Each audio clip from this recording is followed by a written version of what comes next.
The pandemic is dramatically changing our everyday lives, including how we work, how we socialize, and even how we date. In our series on the new normal, Jamie Yuccas has been talking to people practicing social distancing while looking for love. Jamie, good morning. I guess this is look but do not touch time. How are people working this out? That's a good way to put it, Tony. Singles are finding ways to emotionally connect through the computer screen. Dating apps, of course, are asking people to virtually chat versus meeting up in person right now. But there are some couples who are getting very creative. Love really is in the air in New York City. Last month, Jeremy Cohen turned to his drone to get the attention of Tori Signorella after he spotted her dancing on her building's rooftop across the street. I went out to my balcony and I said hi, and she waved back and said hi. I kind of said something along the lines of like, I'm going to send you something. And then I wrote my number on my drone, and then I ran up to the roof and flew it over. Since then, there's been a rooftop dinner, a second date in person with Cohen in a protective bubble, and a special romantic gesture for Tori's birthday, courtesy of an old school boombox. Obviously, we've built this bond just over this crazy scenario, but we also get along really well as just like humans and individuals, which has been really nice to actually focus on. Many Americans have been told to stay home to stop the spread of coronavirus. Some people, like Jamie Shapiro, are embracing the change. The single mom of three is using her new free time to FaceTime. I'm in a single parent group on Facebook, and a lot of people are saying, I'm not going to date right now because you can't meet. What's the point? And I'm like, this is the point. This is the time. So far, she's met several potential matches, but she's also facing the same frustration some experience in real life, including getting stood up.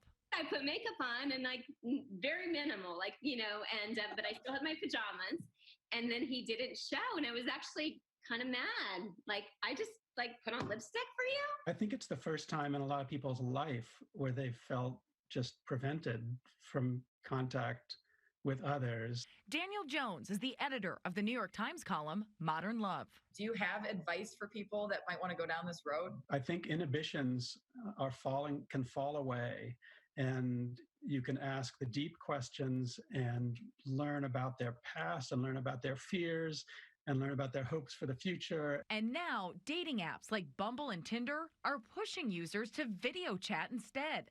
Bumble says video chats increased 56% in late March, and those video dates are lasting on average more than 20 minutes. Do you think that you could get interested in someone over video and be in it for a while until you can meet each other? I mean, aren't there movies about this stuff? Like, there's... It's possible. It really is. It's kind of like a pen pal, after a while, like a video pen pal. And then after some point, you're like, well, what are we really doing here? So look, you could possibly find lasting love. I'm an optimist, okay? I'm a careful optimist. Everyone wants a Hollywood ending, right? Well, according to dating.com, only 5% of users say they will not date during isolation, whereas 82% say, Tony, that they still hope to find lasting love by dating online. I can understand why, Jamie. I mean, there's a real sweetness to this when you have communication, you have the video chatting, but no potential for anything beyond that. It allows people to just focus on the basics. Do I like this person? Are they funny? Are they interesting? But I understand a little birdie told me that maybe you've been out there trying the dating apps in the era of the pandemic. How's that been going? I was not going to do it in this story. I thought, I'll do some research and see if it actually does turn out to be true. I went on 3 Zoom dates after texting, calling, then you move up to the Zoom.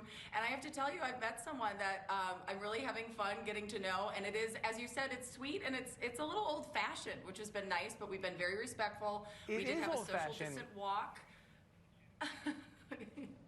Oh, that's lovely. It is very old-fashioned. It feels like a return to like the Victorian era here. I hope you're wearing a big frilly white dress and carrying a parasol on your walk. But that's lovely, Jamie. I'm glad to hear it. And I hope that person is watching. If they didn't know that you like them, they know now. All right.